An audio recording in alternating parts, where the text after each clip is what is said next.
B2B Marketing Futures, the podcast for B2B marketers, is sponsored by Adzact, the B2B ad platform. Today we are diving into a topic that's reshaping B2B faster than almost anything before: artificial intelligence.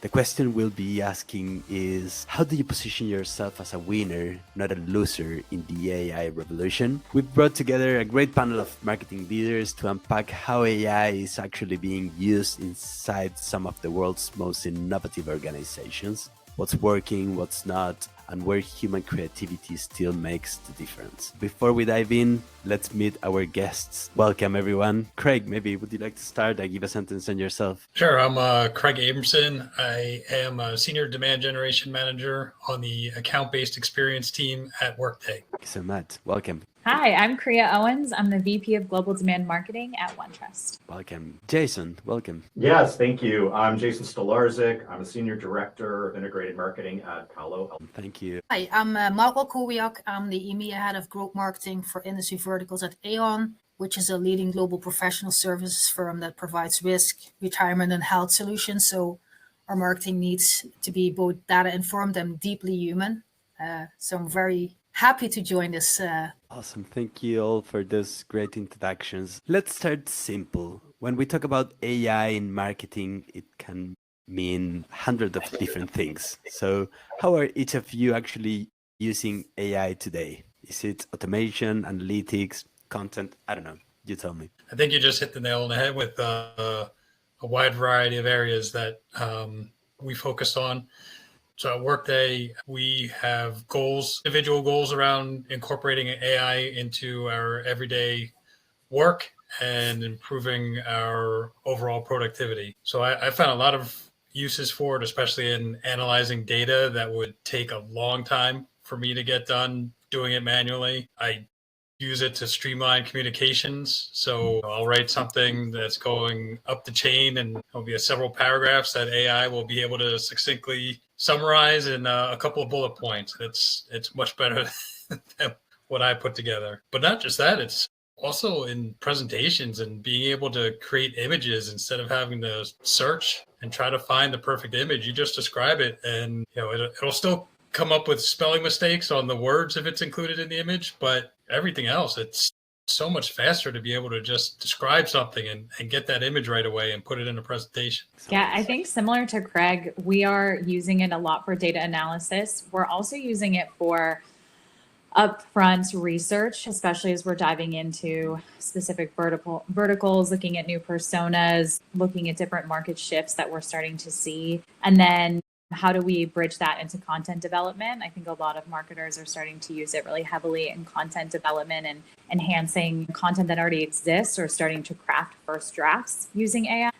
And then that sort of leads into funnel conversion enhancement. So how do we start to introduce AI to support upper funnel conversion, especially where you start to bring in a number of, maybe lower qualified leads or, different touch points in your funnel, which you can start to leverage AI to sort of take the weight off of some of those repeatable activities or processes that you maybe don't want to expend human capital on. I think I can very much relate to what you say, Kriya. It's very much the speed that you can get things done at. The volume is going up. And I think in essence, what you can do as one person nowadays must have been 5 people before at some point. I feel like in my role, I work a lot with different types of industries, with all types of risks for each of them. Of course, you talk about similar risks, but the way that they present themselves is different, and the data that backs things up. And that allows me to really shape the narrative in such a way that it sort of resonates better with that audience that we're trying to reach out to. And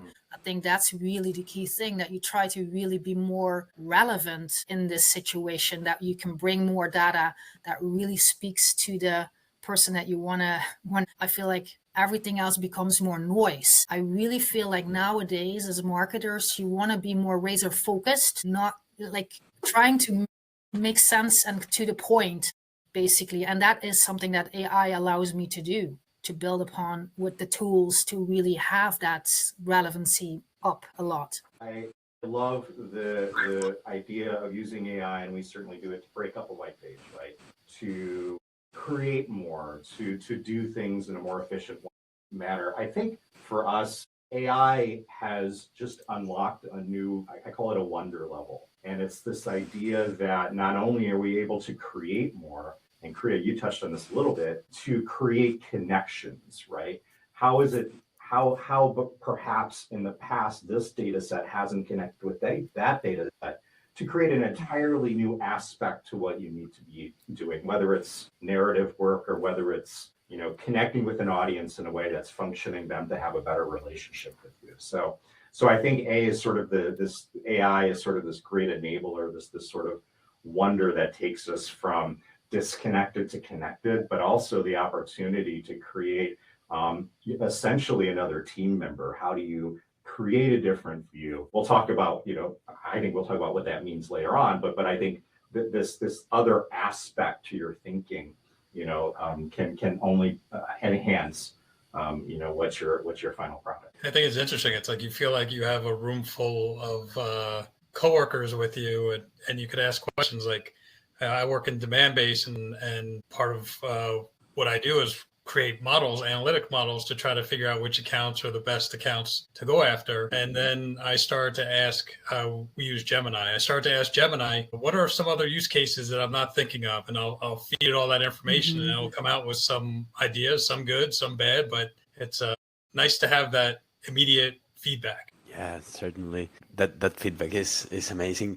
And let's zoom out a little bit, because we are hearing a lot of hype around AI, but we are also starting to see clear patterns of who's winning with it, who's not. In your view, what separates the marketers or companies that are succeeding with AI from those that are just falling behind? It's such an interesting question that you talk about winning or losing, but I actually think that, well, I don't really speak in language of winning and losing proverbially, but I think when you look at it, it really is trying to uncover insights for you, not just automate the task that you use AI for. It really is, for me, how I see AI mostly as the tool that you want to use, is that it empowers you to be more human and more creative and more impactful. And if you can see it as that possibility, that really, for me, means that your role can be so much more interesting. And for me, it's really trying to be both strategic and hands-on, really finding a good blend of how you can bring it to life. So I think in that way, our roles are going to be so much more cooler in the future, and it's going to be staying curious that is going to be, well, important for that. Jump on that train if you haven't done so already, because you can't stand on the platform and wait and keep on waiting. There is no time to wait anymore. Feels like that conversation when you look back in history, there's sort of these sort of pivot moments where, you know, things like the internet, things like cloud, things, you know, even going back further, that, you know, unlock sort of that next level up. And I think certainly the embrace of that new evolution helps you closer to get closer into that winning stage. I would offer, though, that I do think that with any of these advancements, with ever these evolutionary points in what we do and how we live, work, and play, I think there is this want, particularly in AI, to fundamentally organize and solve everything. And I think for certain aspects, that's great, right? I think what the winners do, or what the people that feel different from everything else, is that there's still a little bit of mystery in things. There's still a little bit of surprise and tension. And I think what we serve ourselves well, particularly on the storytelling side, is to continue to use AI to help us organize, to help us scale, to do all these things, but understand that you as an individual are uniquely positioned to tell a story. So ask questions about that. What is the surprise? What is the aha? Maybe use AI to help you get to a place of visually representing that. But remember, mystery is measurable. Tension grabs your psyche and surprise draws you in. So those are the things that I think AI can help enhance. But I think the winners allow there to be sort of a little bit of a balance, right, in that. And again, from a storytelling perspective, certainly. Yeah, I think it's sort of what both Jason and Maud are touching on. I think you're losing if you're not using AI to be learning about your business, right? If you're not using it to learn about your audience, if you're not using it to learn about evergreen opportunities. Craig kind of mentioned this earlier, is AI has the ability to really scale what you're doing very quickly, and it allows you to enhance areas of opportunity or discover areas of opportunity that you might not have either known existed, and it's opening up that window for you, or you didn't have the time to explore because you were kind of dealing with all these other things on your plate. And so I think if it's doing that through a data analysis lens, through a content development lens, through, connecting different parts of your organization and how they are experimenting in a way that you maybe haven't been able to in the past. I think that's when you're really, really losing, is if you're not using it to stretch your capabilities. I think when you talk about the companies that are winning, I think it's the ones that are embracing AI and figuring out how it can complement what your teams are already doing there. Like I mentioned, Workday, we have goals around incorporating AI. They've sent employees all these postcards to give us ideas of how we can incorporate into our everyday work, whether we're on the IT side, the marketing side, or wherever.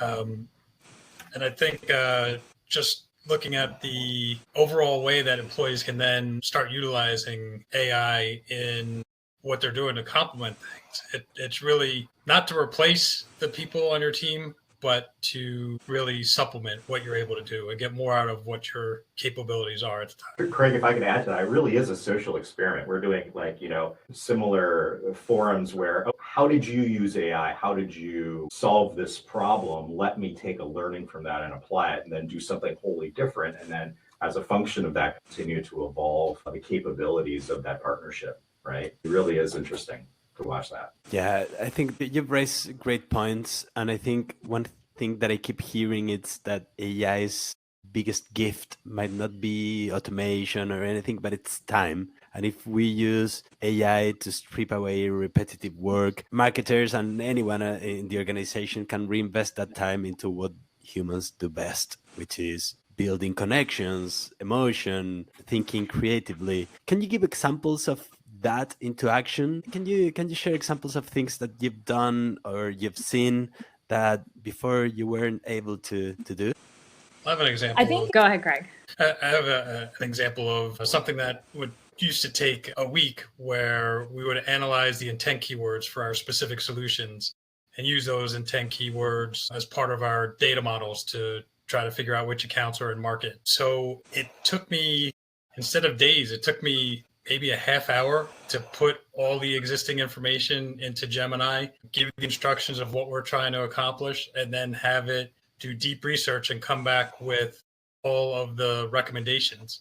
Sometimes I'll have to go back and point out some of the mistakes it made, but for the most part, the amount of information it's able to provide back in such a short time is comparable to what would have taken me several days to weeks to accomplish. I think an example from the OneTrust side is we are starting to leverage it to nurture upper funnel leads that are coming in.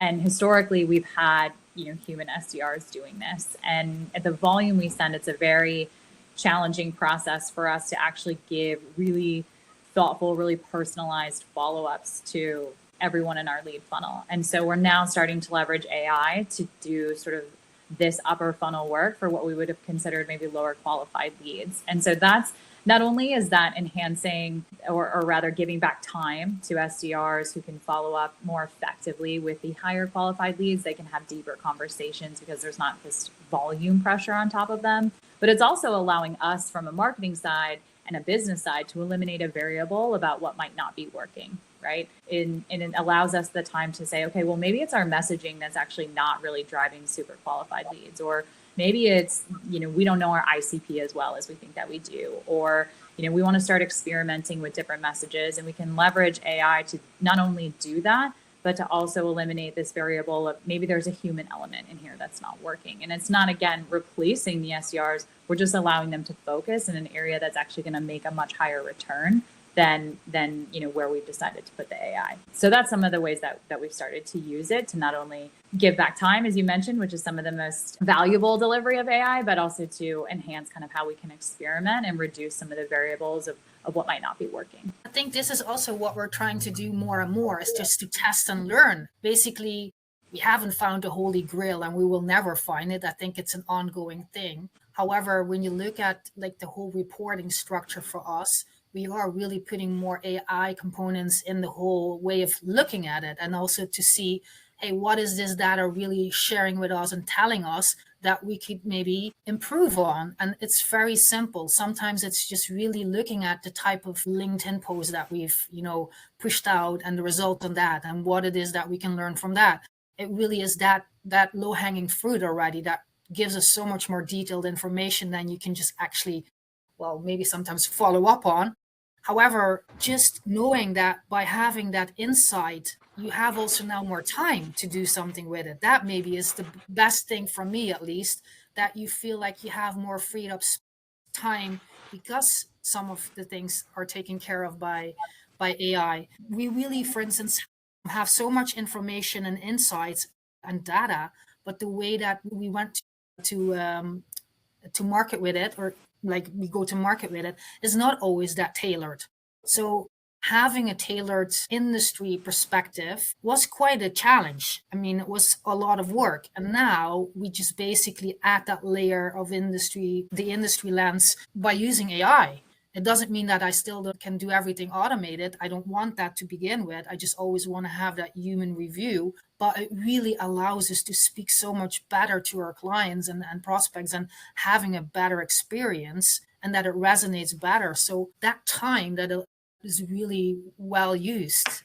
So it makes it fun to work in this business now even more. You have more space to, I would say, be creative, come up with new ideas, and you actually can all execute.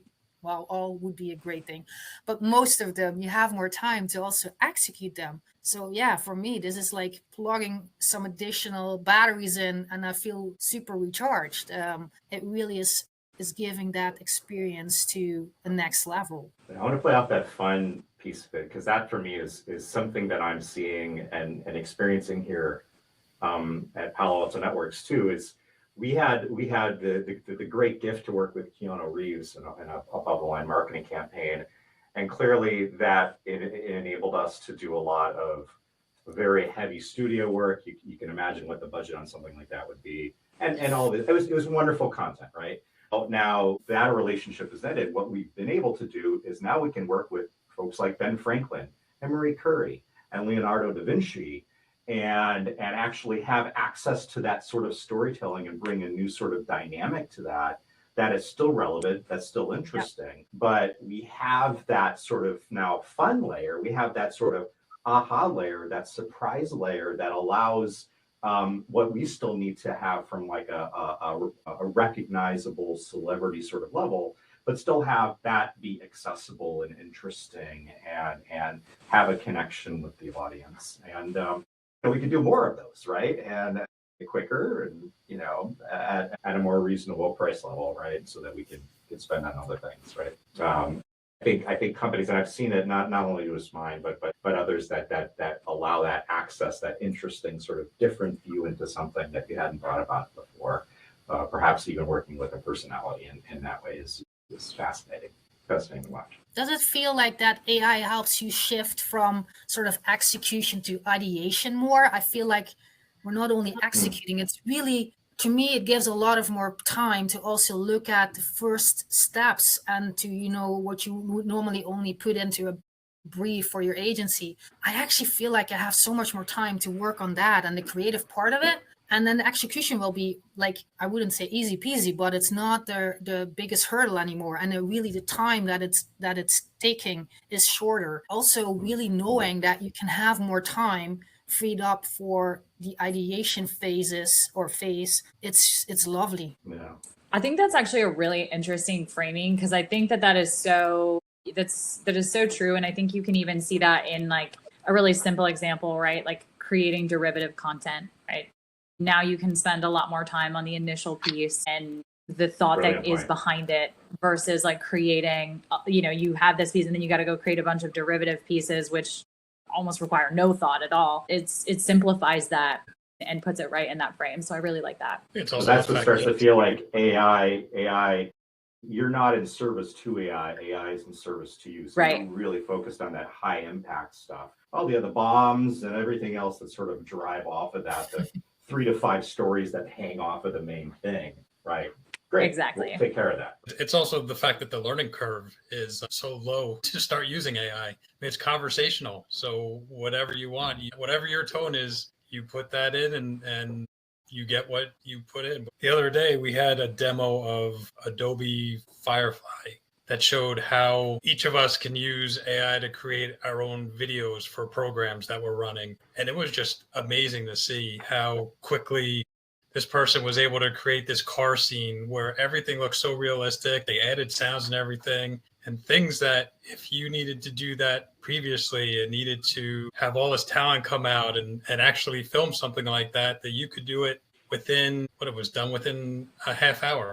That this realistic scene was created that would have been perfect for, no one would have known it was fake. So it's the learning curve is low, but the results are so high. And what are the risks of this? Because if everyone has access to this amazing creativity, everyone can create these amazing videos. What are the biggest risks of over relying on AI, and how do you make sure your campaigns still feel human or understand your customers? I think there's a lot of risks. I think there's a lot of risks depending, there's a whole lot of risks to all sorts of different people that are involved. And I mean, just in Craig's example, there's a risk to a whole industry in the example he put forward.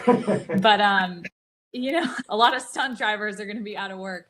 But I think that when you think about AI in terms of the frame of marketing, I think that there's a couple things, right? I think one is how you engage with the AI matters, right? Your prompts matter. Watching for model drift really matters. It's not ever going to be this sort of set it and forget it scenario. And I think, you cannot sort of undermine the value of the human context of how you are, of what you are trying to understand, or the information you're trying to analyze, or the content you're trying to build. So I think always making sure you have a really clear sort of point of interaction from the human side. I think the second thing is a sort of drift to the average, right? I think we have to be careful as we're all sort of starting to use AI in similar ways. We're using similar prompts. All of a sudden you start to see this just like consolidation on the center. And I think that, some of the most interesting marketing ideas or innovations or concepts are things that sort of happened, people who did sort of fringe things, fringe concepts, fringe ways of coming to market. And with AI, you do risk losing that. And so I think that that's also another element of, as we are all sort of figuring out how this works for us, is making sure that we are still being thoughtful and leveraging it in a way that is unique to our brand, to our voice, and we're not losing that connection with our audience. Yeah, I think you put it really well, and it's going to be really one of the key things that we need to keep on focusing on, is like not getting too much, like I would say, creating content that lacks soul. I really think that's going to be very important for us to take that seriously. What you see happening nowadays, and that's an interesting one, I actually had to laugh about the first example that you gave, I think, Craig, is that you can just have things summarized by AI so easily. So how about we just create great stuff? We think it's fabulous. We have created a white paper of 15 pages or whatever. And then the receiver puts that into AI and actually drills it down until he has 5 bullets that captures the whole white paper in essence.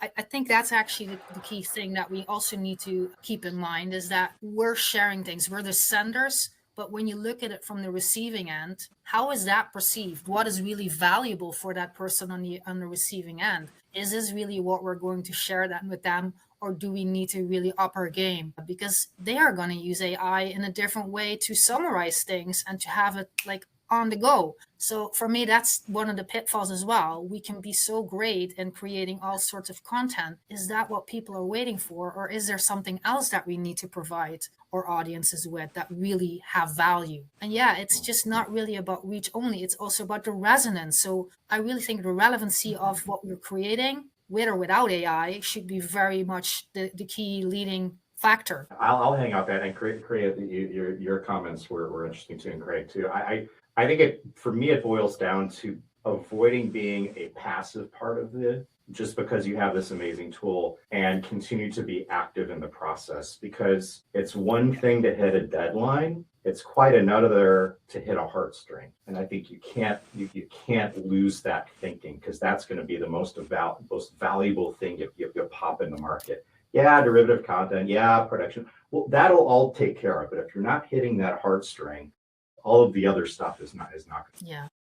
I think that hits home too, the fact that a lot of marketing is a gut feeling. Mm-hmm. You have a gut instinct based off of your experience, based off of all the analytics that you do, but that's something that can actually have a significant impact on the success of a program that might not necessarily be picked up by AI. So it's something where, I could see, especially if like companies in startup mode, where they think, hey, you know what, let's save money. We don't need a marketing team yet. We'll just turn to AI. And that's where you're going to start seeing a lot of negative impact, where you're not bringing in that experience, you're not bringing in that insight, where you're able to drive programs that AI just wouldn't really see based off of whatever information they're pulling from. But it's something where it's very easy to get lazy with AI and fall behind. But if you're just using it to supplement what you're doing and improve, that's where all the advantages are coming in. Yeah, because you think about, you talk to people that aren't marketers. Let's say you just talk to storytellers. I just saw a class, Issa Rae gave a class on storytelling. It's if you're not critiquing, if you're not pushing, if you're not questioning, then it starts to feel stale. And that's the element. That's the element that you get past they're keeping it nice and neat and organized, and adding in that a little bit of that, how does the human sort of stay in this thing? Because we're not neat. There are things about us that don't do that. And so that adds that connection point. That's how our stuff is able to connect with others. I think when you would talk in risk terminology, we would call it resilience as well. You only build that when you face setbacks and really some like push. I like what you say there, because that really also helps us drive us forward. If everything is too smoothly done, what is the value then for us to create it? I actually really think that when tech enables the human brilliance, that is where the magic happens. But you need human brilliance as well. Otherwise, tech can do something, but it's really bland and everyone can do it. You still need to add that ingredient, your own little piece of the recipe that creates that great pie or whatever you want to make. I think that's the thing that we sometimes forget. You think that you can do everything with AI, and yes, to a certain degree that is the case. However, when you really add that human component, I feel that will make the difference as well. So it's interesting that we can do so much more, but also between all these, I would say, if we have all that output, what it really comes down to is what is of value, what we really cherish, and what is really something that we're proud of. That's oftentimes some things that you had to work hard for. That takes a craft, that really takes some time and some reflecting as well. I know I hit on it a little earlier about AI not being infallible, but it's running a lot of data analysis and then going through it and realizing that the AI tool made mistakes in there, and you can't just rely on it. So you need that human touch to go through it and make sure everything makes sense and the information that it's returning to you is accurate. Because a lot of times it's not, and you have to keep refining it until you get what you want. Yeah, I think at the end of the day, right, marketing is still a person-to-person experience. And I think when you use AI, or if you ever try to use AI to replicate too much of the one side of that human experience, that's when I think it stops working, right? That's when I think you lose that connection to your audience. Yeah.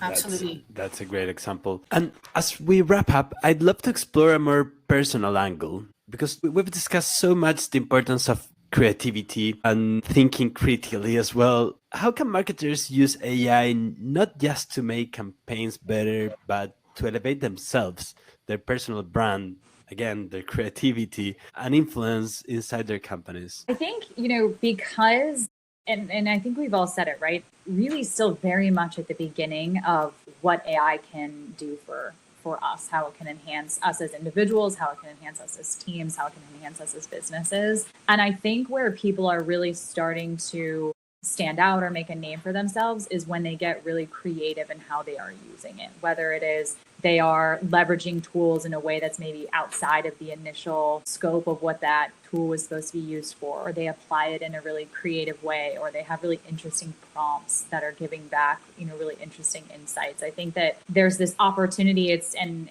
Jason references earlier, it's almost like when, started, there was all these really creative ways that people were thinking about, how do I win the SEO game? Or when personalization came out, there's really creative ways people were leveraging personalization. So I think it is how are you applying your own creativity to how you are leveraging and working within your AI tools that really helps people start to stand out. And it's not something, because we're all starting from the same spot, it's not something that is necessarily going to be driven by years of experience or, your hierarchy within your organization. It's something anybody can do and anybody can create from. And we're all sort of starting from the same point of understanding. I kind of feel like it elevates your brand because it helps make you a lot more productive. So now all of a sudden you're like, I mentioned, I use it to help me summarize long-winded emails that are Slack messages that I'm writing, and it comes back with much more succinct information, which helps highlight what I want to say and bubble it up quickly. But I also think when you start sharing how you're using AI with your coworkers and your teammates and everything, and they all of a sudden say like, oh, you know what, that's a good idea, where now all of a sudden you're looking at that as a champion of AI and you're embracing it and using it to improve everything that you're doing, and then you're seen as that to your peers. So I think that helps too. I think when the personal voice meets the AI amplification, that really can cause a lot of impact that is exponential. I think it allows us also in our roles to speak up a bit more. I actually feel like I'm more able to see through the clutter. It allows me really to stay a bit more focused because I can just, what you do as well, Craig. I think it's like, you don't want to read 20 pages if you only need to have like the first page with 5 bullets on it, and then it gives you an idea. And then I think about, okay, what else do I want to read and dive into? But I think that's exactly what AI will help us with, is in that way you can scale your own thought leadership further as well, because it frees up time, and then you can zoom in on the things that really matter to you, or at least that is what it does to me. It really helps me to like educate myself more easily. It helps me to stay curious and actually do something with my curiosity, and then feel like, oh, I also get the answers right away. I think it's really the fact that you can be so curious and get the answers so fast and easy. That's really what makes me happy with AI and using it to this. Yeah, I love this idea of sort of democratization and access to information, because if you think about any way, whether it's working environment, living, playing, raising a family, doing a marketing thing, whatever, the ability to have access to education and views and travel and healthcare, these sort of elements create vehicles for us to go to the next level, to do the next thing. And I think one of the exercises we're going through, and Craig, you sort of touched on this a little bit too, Craig, is that we're sort of at that beginning stage of where does this fit within our relationship with the world around us? And I think, as we sort of settle on this idea that, it's sitting to the side of us and it's not anywhere else, it's really just another vehicle for us to kind of get to that next stage. I think we'll start to unlock new values and pieces of connection within this technology that we perhaps aren't even thinking about right now, right? My son, 10 years from now, the world's going to be wholly different. And I think we've got to put that into context for where we are now and just be sort of excited about it, but question it, be interesting, be curious about it. And I think that gets us to that next stage, for sure. Definitely. Well, we've covered a lot today, from how AI is reshaping daily workflow to how it's redefining what creativity look like in marketing. Thank you so much, Jason, Kreya, Maud, and Craig, for joining us. And thanks to everyone listening to B2B Marketing Futures. If you enjoyed these conversations, please subscribe and share it with a colleague who's navigating the same challenges. Until next time, thank you so much.